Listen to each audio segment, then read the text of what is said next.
You know, people always say they want something, that they want it bad, saying they can't do it, and maybe even sometimes losing motivation, that they aren't good enough. You should never give up. Never. Alright, well I tried my best to make a pretty badass intro, but that fucking sucked. So as you guys know, my upload schedule is as inconsistent as the internet speed from Optimum. I would know this because I've had Optimum for God knows how long, and I mean just look at this shit. I could get better speeds with a hamster running on a damn wheel. But speaking of speeds, we've sped up to Season 3 of For Honor since it felt like we were in Season 2 for maybe like 10 years. But I've also felt like this with Rainbow Six Siege, as Operation Shit the Bed has been going on for at least 10 years now as well. So we have a Season 3 trailer, and I guess this will be a shitty reaction with some really shitty things to say about it.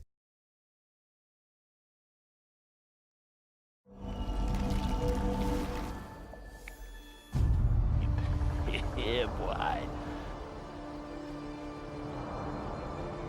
A new season in For Honor means a lot of different things, from new heroes, new maps, a total revamp of the look and feel. It's the first time we do a season that big. We introduced the tournaments and ranking. That's a huge activity that players were waiting for, where they can really play against others and show that they are the best at the game. So it's the biggest season we've ever done, so I'm super excited to see the reception about that. So the game that can barely handle the game modes it has now is going to have ranked mode. Although I don't play this game anymore, I still like it and will be playing it when the new characters come out, but I honestly feel bad for the people who are going to be playing ranked.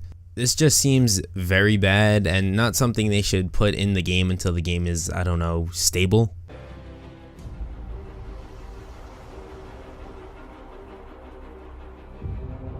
Once a player understands the matchup of all the different heroes, we want to bring new one so it shuffles the battlefield. We're bringing two new heroes to For Honor. A new Viking, the Highlander, but also from the deep south of the Roman Empire, we're bringing you the Gladiator. How it works on For Honor is that the new heroes are available at the beginning of the new season for the season pass owner, and 1 week after that, everybody can access them. This just really annoys me how they have to say in the video how the season pass holders get the characters earlier. Like, no fucking shit, we've only been playing the game since it came out, and almost every other season pass is just the same exact way. So with Season 3, Grudge and Glory, we're introducing two brand new maps. One, that is the Sentinel, that is a ruined castle that still has one big tower standing. The Sentinel comes with a ballista, so you can shoot other players on a medieval battleground, so it's super cool. There's actually a fucking turret in a map. This is fucking insane. It's a good thing that I don't play 4v4 game modes. Like, could you just imagine being on an objective, say in Dominion, and getting gunned down by fucking arrows? Doesn't seem fun to me either, fam. The other one is the Viking village. It's really capture the... Alright, that was pretty cool. I can only imagine the amount of people that would get hit by fucking a barrel with spikes on it. Feeling of that raiders Viking village up in the north in a cove by the water.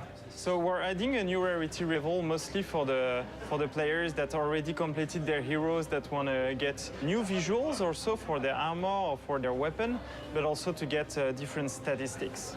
At each new season, we have a breadth of new players coming into the game, so we shorten also the progression for them. So the first levels, the first rarities are easier to access, and then we have the high rarities that are more for the long-term players, so then everybody can find something cool to do with their heroes. In no way do I care about the rarity levels of the gear, but I feel bad for the new players. The only reason I say this is because all of the older players will have these high-level gears, and considering there is no skill-based matchmaking, the new players will have a hard time getting better. We're bringing the first step of our competitive experience with tournaments in duel and ranking. We organized close to 15 tournaments before the game even shipped. So for us, doing tournaments is a normal thing. We paid very close attention to what the community has been doing and all the tournaments that have been organized. So for us, it was just a natural step to bring a competitive feature into the game. If you guys don't know, I am super big into competitive games, as in like watching streams and tournaments and stuff like that. I'm not really sure why, but I will 100% be looking forward to these tournaments, as they will be pretty intense, I'm guessing, just because it's a fighting game. That's one of the cool things that the new season, yes, it's 2 new maps, 2 new heroes, but we're also doing a lot of improvements on the site. The UI team, for example, worked a lot on is the heroes menu. So now when you select an execution, when you select an emote, you can see, you can play with it, and that's a really cool thing the team was working on.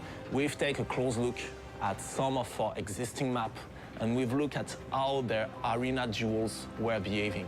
We've made some of those arenas bigger, we've removed some traps, we've made them less lethal to improve the player experience while playing in duel in those maps. Well shit, no more ledging and spamming good fight. I guess that sucks. This was definitely needed, and I guess since helping servers and stuff like that takes more time, then this is something small and easy they can fix for now. Alright cucks, that's about it. The rest of the video, they pretty much talk about how they fix stuff and all these other things that are just going to go wrong after the characters come out. I hope you guys enjoyed, and if you didn't, then fuck you.